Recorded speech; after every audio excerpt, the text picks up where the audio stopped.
ওপৰত খাৰুৱা তেলৰ ওপৰত ডোনাল্ড ট্ৰাম্পৰ চকু পৰিছে নেকি ট্ৰাম্পৰ চকু এইবাৰ ইৰাণৰ তেলত নেকি খাৰ্গ আইল্যান্ড বা খাৰ্গ দ্বীপ য'ত ইৰাণৰ আটাইতকৈ ডাঙৰ ইৰাণৰ মূল যেটো ভূখণ্ড তাৰ পৰা প্ৰায় 25 কিলোমিটাৰ নিলগত থকা এটা ভূখণ্ড ইৰাণৰ অন্তৰ্গত এটা দ্বীপ তাত য'ত ইৰাণৰ আটাইতকৈ ডাঙৰ তেলৰ ৰিজাৰ্ভ আছে তাত এইবাৰ গ্ৰাউণ্ড অপাৰেশ্যন চলাব পাৰে নেকি ডোনাল্ড ট্ৰাম্পে যিখিনি সময়ত ডোনাল্ড ট্ৰাম্পে ইৰাণত সেনাৰ অভিযান অৰ্থাৎ মাৰ্কিন সেনাৰ এটা অভিযান চলিব সেই ধৰণৰ এটা ইংগিত দিছে য'ত আনকি পেণ্টাগনৰ ফালৰ পৰাও তেনেকুৱা ধৰণৰ ব্যৱস্থা লোৱাৰ চৰ্চা ওলাইছে ঠিক তেনে সময়তে ভেনেজুৱেলাৰ কথা নিশ্চয় আপোনাৰ মনত আছে ভেনেজুৱেলাৰ পিছত এইবাৰ ইৰাণৰ তেলত ট্ৰাম্পৰ চকু পৰিছে নেকি এই আলোচনা হ'বলৈ আৰম্ভ কৰিছে কিয়নো ট্ৰাম্পে নিজেই কৈছে এই কথা হয় ট্ৰাম্পে কৈছে US could take the oil in Iran অৰ্থাৎ ইৰাণত থকা যিখিনি তেল হেখিনি USA আনিব বা USA তাত হেখিনি নিজৰ অধিকাৰ সাব্যস্ত কৰিব পাৰে অৰ্থাৎ কথাখিনি তেনেকুৱা ইংগিত বুলিয়ে ক'ব পাৰে এতিয়া ভেনেজুৱেলাৰ কথালৈ যদি আমি উভতি যাওঁ তেনেহলে জানুৱাৰীৰ প্ৰথম কেইটামান দিনৰ ভিতৰতে আমি দেখিছিলো যে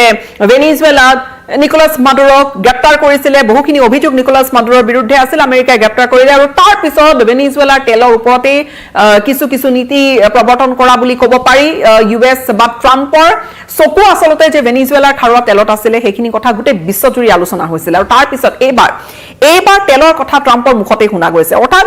ইৰাণত আক্ৰমণ কৰাৰ ইজৰাইলৰ লগত আমেৰিকাই ইৰাণত আক্ৰমণ কৰাৰ মূল যেটো উদ্দেশ্য সেয়া কি ৰিজিম চেঞ্জ অৰ্থাৎ খামেনিৰ যেটো শাসন ব্যৱস্থা বৰ্তমান যেটো ইছলামিক শাসন ব্যৱস্থা সেই শাসন ব্যৱস্থাৰ অৱসান ঘটাই তাত সম্পূৰ্ণৰূপে তাত এটা সম্পূৰ্ণৰূপে এটা পৃথক শাসন ব্যৱস্থা কিন্তু পূৰ্বতে ইৰাণৰ শাসন ব্যৱস্থাটো বেলেগ আছিল ৰজা আছিল সেই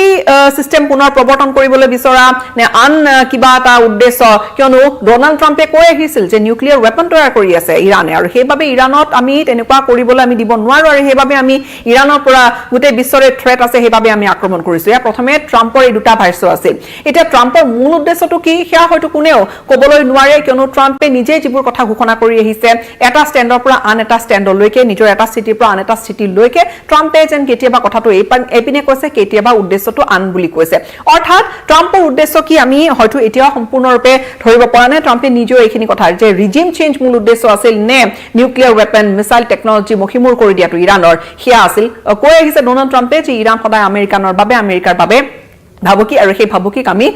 ইয়াতে শেষ কৰিবলৈ বিচাৰো যি নহওক এইখিনি কথা সকলোৱে জানে দুনাই নকওঁ কিন্তু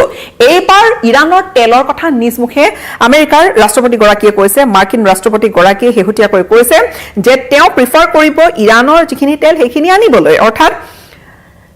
ইয়াৰ দ্বাৰা কৰবাত ডোনাল্ড ট্ৰাম্পৰ যে আৰু এটা উদ্দেশ্য আছে বা আৰু এটা যে কৰবাত লক্ষ্য আছিলে অন্তৰ্নিহিত হৈ সেইখিনি কথা ওলাই পৰিছে নেকি Washington could consider seizing Kharg Island বুলি কৈছে খাৰ্গ আইল্যান্ডৰ প্ৰসংগ যেটো এটা ভূখণ্ড ইৰাণৰ পৰা অকনমান ইৰাণৰ মূল ভূখণ্ডটোৰ পৰা অকনমান আঁতৰত আৰু তাত ইৰাণৰ আটাইতকৈ ডাঙৰ ইৰাণ হৈছে তেলৰ ৰিজাৰ্ভ থকা বা তেল সম্পদ খাৰুৱা তেলৰ অন্যতম গোটেই বিশ্বৰ ভিতৰতে অন্যতম এক বৃহৎ ভাণ্ডাৰ থকা ইৰাণ এখন দেশ এতিয়া ইৰাণৰ অইল প্ৰডাকশন হোৱা আৰু তাৰ পিছত য'ত ষ্টৰেজ ফেচিলিটিখিনি আছে খাৰ্গ আইল্যান্ডত আছে খাৰ্গ আইল্যান্ডৰ কথা হয়তো এই যুদ্ধৰ খবৰ যিসকলে ৰাখিছে তেওঁলোকে হয়তো শুনিছে যে খাৰ্গ আইল্যান্ডত আমেৰিকাৰ সেনা এতিয়া অপাৰেশ্যন চলাব পাৰে নেকি খাৰ্গ আইল্যান্ডক লৈ চৰ্চা বহুখিনি চলিছে কিন্তু ইউএছৰ ফালৰ পৰা দেখা গৈছে যে নিজৰ মিলিটাৰী ফুটপ্ৰিন্ট বা এতিয়া চৰ্চা এই ধৰণেও হৈছে যে মোৰ বুটছ অন গ্ৰাউণ্ড অৰ্থাৎ আমেৰিকাৰ নিজৰ সেনা আহি ইৰাণত প্ৰৱেশ কৰি সেনাই ডাইৰেক্ট অভিযান চলাব পাৰে নেকি যেটো খুব জটিল হ'ব কিন্তু আমেৰিকাৰ বাবে ইমান সহজ নহ'ব কিয়নো আমি দেখিছো এইকেইটা দিনতে ইয়াত পঞ্চমটো সপ্তাহত সোমাইছে এই যুদ্ধখন এইকেইটা দিনতেই কিন্তু ইৰাণে ক'বলৈ গ'লে ট্ৰাম্পক ক'বলৈ গ'লে আমেৰিকা কিন্তু যিমানে আমেৰিকা ইজৰাইলে আক্ৰমণ কৰিছে কিন্তু ইৰাণে সিমানেই প্ৰত্যাক্ৰমণো কৰিবলৈ কৰবাত নহয় কৰবাত সক্ষম হৈছে এটাৰ পিছত এটা মিছাইল ৱেভ দি আছে আৰু তাৰ পিছতে এতিয়া শেহতীয়াকৈ এটা ইণ্টাৰভিউ দিছিলে ডোনাল্ড ট্ৰাম্পে আৰু তাত কৈছিলে তেওঁ প্ৰিফাৰ কি কৰে তেওঁ কি বিচাৰিব তেওঁ প্ৰিফাৰ কৰিব যে এই তেলখিনি ল'বলৈ অৰ্থাৎ USA যেনেকৈ ভেনেজুৱেলাৰ অইল সেক্টৰ বা তেল খণ্ডটোত নিজৰ কিছু হস্তক্ষেপ সাব্যস্ত কৰিলে ঠিক একে ধৰণেৰে ইয়াত ক'ব পাৰি নেকি যে ভেনেজুৱেলাৰ দৰে ইৰাণৰ তেলখিনিৰ ওপৰতো কৰবাত নহয় কৰবাত নীতি এটা নিৰ্ধাৰণ কৰিবলৈ বিচাৰিছে আমেৰিকাই নিজৰ দখল সাব্যস্ত তাত কৰিবলৈ বিচাৰিছে ট্ৰাম্পে কিন্তু কথাখিনি সেই ধৰণে কৈছে তেওঁ যেটো মন্তব্য স্বাভাৱিকতে যেহেতু US আৰু ইৰাণৰ যিখন কনফ্লিক্ট হয় তাত ইজৰাইলো আছে US ইজৰাইল এফালে আৰু আনফালে ইৰাণ এই কিন্তু যুদ্ধখন দিনৰ প্ৰতিদিন আচলতে খুব বেছি ভয়ানক হৈ গৈ আছে আৰু তাৰ পিছতে জটিলতাই গোটেই বিশ্বকে সামৰি লৈছে আমি ভাৰতবাসীও আমি হাৰি যোৱা নাই তাৰ প্ৰভাৱ আমাৰ দেশতো পৰিছে গোটেই বিশ্বতে পৰিছে বজাৰত পৰিছে শ্বেয়াৰ মাৰ্কেটত পৰিছে আৰু এতিয়া তেলৰ দাম বাঢ়িব গ্লোবেল অইল প্ৰাইচ ৰাইজ হ'ব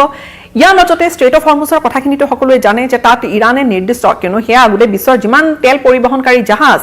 20% 20% সেই হৰমুজ প্ৰণালীৰ মাজেৰে পাৰ হয় হৰমুজ প্ৰণালী অৰ্থাৎ যিটো ইৰাণৰ দখলতে এতিয়া IRGCৰ দখলতে তাৰ মাজতে যিটো ক'বলৈ গ'লে ইৰাণক তেলক লৈ যিটো মন্তব্য ডোনাল্ড ট্ৰাম্পে কৰিলে ইয়াৰ পিছতে কিন্তু হয়তো আৰু কিছু প্ৰতিক্ৰিয়া দেখা যাব পাৰে খাৰ্গ আইলেণ্ডৰ কথা কৈছে পটেনশিয়েল টাৰ্গেট হ'ব পাৰে খাৰ্গ আইলেণ্ড অৰ্থাৎ ট্ৰাম্পে যিহেতু কৈছে এনেকৈ যে আমি ক'ব নোৱাৰো আগন্তুক দিনত হয়তো খাৰ্গ আইলেণ্ডত য'ত খাৰ্গ দ্বীপটোতো আমেৰিকা আক্ৰমণ কৰিব পাৰে তাৰ পৰা এটা কথা অন্তত বুজিব পাৰি যে আমেৰিকাৰ হাতত বহু অপচন আছে আৰু সেই অপচনবোৰ এক্সপ্লোৰ কৰিবলৈ আমেৰিকাই বিচাৰিছে আৰু এতিয়া চাবলৈ গ'লে ট্ৰাম্পে লগতে যিহেতু ট্ৰাম্পে কৈছে যে তাত ইমান ইৰাণৰ তাত ইমান ডিফেন্স নাই প্ৰতিৰক্ষা ব্যৱস্থাটো খাৰ্গ আইলেণ্ডক লৈ ইমান মজবুত নহয় আৰু তাত তেলৰ আটাইতকৈ ডাঙৰ ভাণ্ডাৰখিনি তাতেই থৈছে আৰু তাৰ পৰা আচলতে ইৰাণৰ পৰৱৰ্তী যে তেলৰ ওপৰত ডোনাল্ড ট্ৰাম্পৰ চকু সেয়া নিশ্চিত ৰূপত ক'ব পাৰি এতিয়া ইৰাণৰ সেই খাৰ্গ আইলেণ্ডৰ প্ৰসংগটো 2-4টা কথা আপোনালোকক জনাবলৈ বিচাৰিছো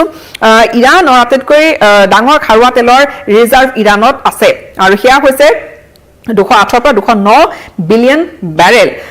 প্ৰত্যেক দিনে 3.2 মিলিয়ন বেৰেল ইৰাণে প্ৰডিউচ কৰে উৎপাদন কৰে আৰু খাৰ্গ আইলেণ্ডৰ আটাইতকৈ চেন্ট্ৰেল সিস্টেম কিয়নো এটো আটাইতকৈ ডাঙৰ হৈছে এক্সপোৰ্ট হাব ইৰাণে য'ত তেল এক্সপোৰ্ট কৰে সেয়া আটাইতকৈ ডাঙৰ এক্সপোৰ্ট হাব আৰু সেইখিনিয়ে প্ৰায় 90% ইৰাণৰ যিটো খাৰুৱা তেলৰ এক্সপোৰ্ট সেইখিনি হেণ্ডেল কৰে এই খাৰ্গ আইলেণ্ডটোৱে অৰ্থাৎ ক'বলৈ গ'লে সেয়া খাৰ্গ আইলেণ্ড খুব এটা চেন্ট্ৰেল সিস্টেম ইৰাণৰ তেলৰ ক্ষেত্ৰত ক'বলৈ গ'লে তেনেহ'লে ট্ৰাম্পৰ যদি এইবাৰ চকু আচলতে সেই ইৰাণৰ তেল তেনেহ'লে আগন্তুক সময়ছোৱাত ইৰাণক লৈ আন কিছু নীতি বা আন কোনো সিদ্ধান্ত লৈ ট্ৰাম্পে অভিযান চলাবলৈ নিৰ্দেশনা দিবও পাৰে হয়তো তেনেকুৱা হ'ব পাৰে কিন্তু ইৰাণে উভতি ধৰিছে 15 দফীয়া যিটো পিছ শান্তিৰ প্ৰস্তাৱ এটা প্ৰস্তাৱ আগবঢ়াইছিলে সিজফায়াৰৰ কথা কৈছিলে সেইখিনি সম্পূৰ্ণৰূপে ডোনাল্ড ট্ৰাম্পে যিটো আগবঢ়াইছিলে ইৰাণে নাকচ কৰিছে নস্যাৎ কৰিছে অৱশ্যে মেডিয়েশ্যনৰ একাংশই দাবী কৰে যে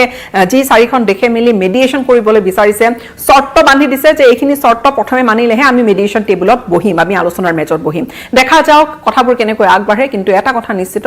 যে ইৰাণৰ তেলো এই যুদ্ধখনৰ মাজত সোমাই পৰিছে ইৰাণৰ তেলক লৈও ডোনাল্ড ট্ৰাম্পে হয়তো কিছু পৰিকল্পনা কৰিছে নতো কিছু কথা ইতিমধ্যে ভাবি আছে আৰু যেটো কথা তেওঁ ক'বলৈ তেওঁ কুণ্ঠাবোধ কৰা নাই তেওঁ ইন্টাৰভিউ মুকলিকৈ কৈছে